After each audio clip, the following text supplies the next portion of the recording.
Sou. Bonsoir Karine Sinaï. Bonsoir. Merci d'avoir accepté notre invitation. Alors vous devriez devenir la présidente de la Chambre de commerce. La liste engagée et déterminée pour la CCIRJ remporte 21 sièges contre 13 à Cap CCIG, la liste de Jean-Luc Davidas. Une élection à rebondissement. Il va falloir quelque part redorer l'image de la Chambre. Comment comptez-vous vous y prendre ? Alors, je précise, oui, je suis la tête de liste engagée et déterminée pour la CCIRJ. Nous avons eu 21 postes sur 13, mais pour le moment, oui, bien dit, pas encore présidente, juste tête de liste pour la CCIRJ. Donc, redorer le blason de la Chambre, il faut regagner la confiance des gens. Donc, des électeurs, l'objectif, c'était surtout d'avoir une moralisation. Donc, nous allons demander l'audit sur 10 ans, de telle manière à savoir comment s'est passé ce déficit. Mais nous allons surtout faire en sorte de continuer à développer la formation par l'EGC, qui est la 3e école de commerce gérée par les chambres de commerce. Donc, continuer vers l'excellence, voir les filières qui peuvent continuer à être développées, faire des partenariats avec l'université lorsque nécessaire, et puis travailler sur, bien sûr, non seulement la formation, mais l'aide et le soutien aux entreprises en difficulté, parce que c'est ça la demande des chefs d'entreprise.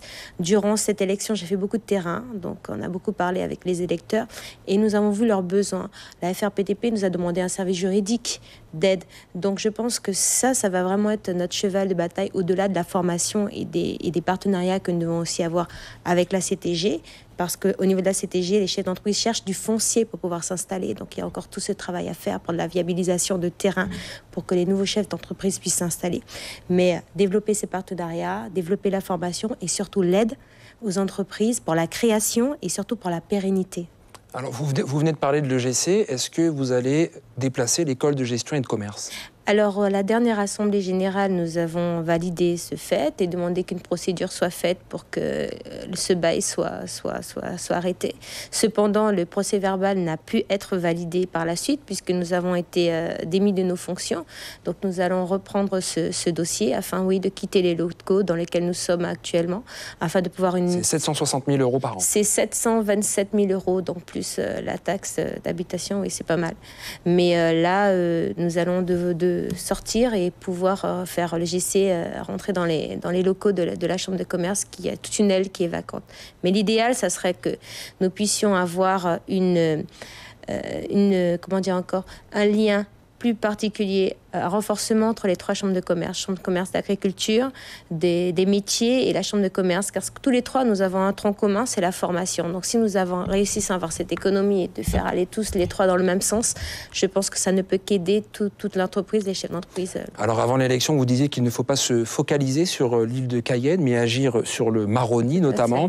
Léon Bertrand, le maire de Saint-Laurent, s'est d'ailleurs fendu d'un courrier de félicitations suite à votre élection. Comment s'annonce la collaboration entre la Chambre et l'Ouest Guyane? Très très bien, parce qu'en fait, quand je suis secrétaire du syndicat des transports de la Guyane, et nous avons eu la démarche de mettre des VP dans chaque bassin, en fait, afin que chaque problématique de chaque région Guyane zone géographique de la Guyane soit mise en avant. La problématique de l'Ouest n'est pas la même que l'Est, n'est pas la même que la zone des savanes, n'est pas la même que le littoral, en fait.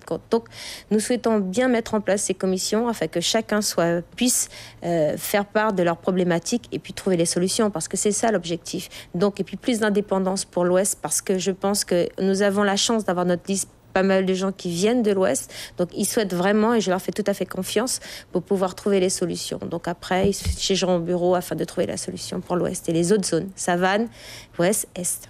Est-ce que vous allez vous appuyer sur les 13 membres de la liste adverse, eux aussi élus? Pourquoi pas? Il y a des gens de la liste adverse avec qui j'ai déjà travaillé, puisque par exemple M. Coroner, j'ai eu la chance de le côtoyer au sein du conseil d'administration du MEDEF. Nous étions tous les deux à ce conseil. Donc il y a aussi d'autres mondes, parce que dans notre liste, nous n'avions personne qui venait du monde de l'orpaillage. Donc pourquoi pas? De toute façon, l'objectif, c'est que la Chambre soit bien la maison des chefs d'entreprise. Ce n'est pas la maison de Karine Sinaï, ce n'est pas la maison de la liste engagée déterminée, c'est la liste pour l'ensemble des chefs d'entreprise, commerce industrie, service. Donc si nous pouvons joindre nos forces afin de pouvoir travailler tous ensemble, il n'y a pas de problème. Moi, je suis d'accord pour une collaboration. Vous êtes également la suppléante du député Gabriel Serville. Oui. Comment vous comptez concilier les deux? Est-ce que vous allez garder ce poste de suppléante? Oui, de toute façon, je suis suppléante, je ne suis pas titulaire, donc ça va, il n'y a pas de cumul de mandat à ce niveau-là, il n'y a pas de problème. Et puis, mon soutien auprès de Gabriel Serville, c'est surtout, par exemple, dans le cadre de la loi travail, c'est le rapprocher des socioprofessionnels guyanais, donc du monde patronal, afin que puissent lui donner leur vision au monde politique pour dire ce qui nous intéresse, nous, ce dont on a besoin. Donc c'est ça mon objectif auprès de Gabriel Serville. C'est toujours promouvoir la Guyane, promouvoir les chefs d'entreprise guyanais, que ce soit en commerce, en service qu'en industrie. Et pour l'ensemble du territoire. Il ne faut pas que la Chambre de commerce soit simplement Cayenne, le littoral. C'est vraiment les communes éloignées partout, jusqu'à Patou, partout. Voilà. Merci Karine Séné-Boussou d'avoir répondu à nos questions. Je rappelle que votre liste est sortie en tête lors des dernières élections à la Chambre de commerce de Guyane. Merci.